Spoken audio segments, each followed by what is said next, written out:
Olá, eu sou o Dr. Anderson Pereira da Silva e este é mais um Está Mais Perto de Deus. Hoje eu quero ver com vocês um personagem bíblico muito conhecido, mas que nós vamos ver sobre o propósito de Deus na vida dele. Moisés e o seu propósito de vida. O que você tem nas mãos? Essa foi a pergunta feita para Moisés. Nós vamos ler agora os versículos da Bíblia onde fala sobre essa pergunta. Esses versículos estão registrados em Êxodo, capítulo 4, versículos de 1 a 3. Diz assim: Respondeu Moisés: Mas eis que não crerão em mim, ou não crerão, nem acudirão à minha voz, pois dirão: O Senhor não te apareceu. Perguntou-lhe o Senhor: Que é isso que tens na mão? Respondeu, Respondeu-lhe: Um bordão. Então lhe disse: Lança-o na terra. Ele o lançou na terra, e o bordão virou uma serpente, e Moisés fugia dela. Êxodo 4, versículo 1 a 3. Aqui é a versão atualizada, revista e atualizada.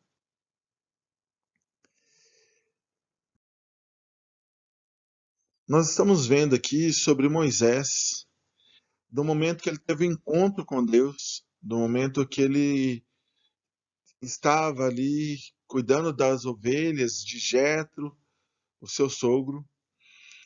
E contando um pouquinho o contexto dele, eu quero falar bem rapidamente. Moisés nasceu num momento onde os hebreus estavam se multiplicando muito e o faraó já não era mais o faraó que ajudou José, ou que era amigo de José, era amigo dos hebreus, mas agora era um faraó que ele perseguia os hebreus. E como ele viu que os hebreus estavam se multiplicando muito, então ele mandou perseguir os hebreus. E mandou então jogar todos os filhos hebreus no rio Nilo. Então ouvia-se o choro dos bebês. Mas os pais de Moisés, especificamente a mãe de Moisés, colocou Moisés dentro de um cesto. Então fechou esse cesto e calafetou com betume e colocou então no rio. E a irmã de Moisés foi seguindo aquele cesto. Enquanto ela seguia ali, esse cesto foi parar perto da filha de Faraó. E a filha de Faraó então ouviu o choro do bebê, então mandou que seus servos recolhessem aquele cesto. E quando ela então abriu aquele cesto, ou as servas abriram aquele cesto, viu Moisés, viu que ele era muito bonito, então ela se afeiçoou dele e pegou ele para si. Então a própria irmã de Moisés que estava ali perto falou assim: A senhora quer que eu chame uma das hebreias para que venha cuidar e amamentar esse menino? Ela falou sim, e justamente chamou a mãe de Moisés. Então a própria mãe é que amamentou, que cuidou, e ele foi criado então ali pela própria mãe e pela filha de Faraó. Moisés foi ensinado nas doutrinas hebraicas, né, ou pelo povo judeu, conhecendo sobre o Deus de Israel, conhecendo sobre a palavra de Deus, mas também foi ensinado sobre a ciência do Egito. Moisés foi ensinado sobre tudo, sobre as coisas do Egito e sobre todas as culturas da época. Moisés não era qualquer pessoa, era uma pessoa bem letrada, bem conhecedora dos costumes da época, bem assim, estudiosa. Se a gente fosse colocar hoje, era uma pessoa que tinha feito um bacharel, um mestrado, doutorado, bem conhecedora. E chegou um tempo onde Moisés então viu ali um dos soldados chicoteando um dos hebreus, e aí ele foi e lutou contra esse soldado e acabou matando esse soldado. E aí as pessoas começaram a falar, e Moisés fugiu para o deserto, e no deserto então ele acabou casando, né? E aí agora ele estava cuidando das ovelhas do seu sogro, né, Jetro. E então quando ele estava caminhando ali, ele viu uma sarça que ardia e não se consumia. E nesse momento, então, ele tem um encontro com o anjo do Senhor. O anjo do Senhor, normalmente, quando aparece no Antigo Testamento, é o próprio Senhor Jesus aparecendo. E quando ele tem esse encontro com o anjo do Senhor, Ele então começa a conversar com esse anjo do Senhor. E então ele fala com ele e ele pergunta para ele assim: o que você tem nas mãos? Ele fala: um bordão, uma vara, um cajado de pastor. E então ele fala assim: joga no chão. Ele jogou, transformou em serpente, Moisés fugiu.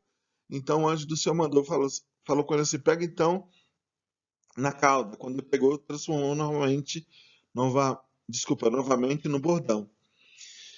Nesse momento, Moisés começou então a descobrir o propósito da vida dele. Moisés se recusou a ser chamado filho da filha de Faraó, porque descobriu seu propósito de vida, que era estar com o seu povo hebreu e guiá-los de volta à terra prometida. Está em Hebreus 11, 24 a 25. Olha, naquele momento, Moisés descobriu, lá em Êxodo 4, 20, fala que Moisés descobriu que ele não levava mais agora o bordão ou o cajado de pastor, mas agora ele levava o cajado de Deus. Olha o que diz em Êxodo 4:20. Tomou, pois, Moisés, a sua mulher e seus filhos, e fez-os montar no jumento, e voltou para a terra do Egito. Moisés levava na mão o bordão de Deus. Então era o cajado de Deus. E a pergunta que eu te faço agora: o que você tem nas mãos? O que você tem nessas suas mãos agora? Às vezes a pessoa fala: eu vou fazer esse curso, vou fazer tal coisa, só então eu vou começar a minha vida, só então eu vou fazer o meu propósito. Mas Deus pergunta: o que você tem nas mãos? É quando você tem o que você tem nas suas mãos. Deus vai usar o que você tem para abençoar a sua vida, para abençoar a sua família. Eu quero orar por você. Feche seus olhos. Deus, eu quero abençoar essa vida, eu quero colocar essa vida diante do Senhor, para que o Senhor possa usar aquilo que Ele tem, aquilo que essa pessoa tem, nas suas mãos, Senhor, para abençoar, para que Ele possa abençoar a sua família. Abençoar, Deus, nesses tempos de pandemia, nesse pós-pandemia, Senhor. Dá inteligência, dá sabedoria, dá uma ideia nova, Senhor. E abençoa essa família. Eu te peço, Senhor, em nome de Jesus, e ajuda, Senhor, essa pessoa a descobrir o seu propósito de vida, as coisas que ele gosta, que ela gosta, Senhor, para que ela possa ser usada pelo Senhor para abençoar vidas. Em nome de Jesus. Amém. E Moisés, então, pôde ser usado por Deus de uma forma altruísta, deixando de ser filho da filha de Faraó, para poder ser usado por Deus com aquilo que ele tinha nas mãos. Que Deus abençoe a sua vida, em nome de Jesus. Um grande abraço.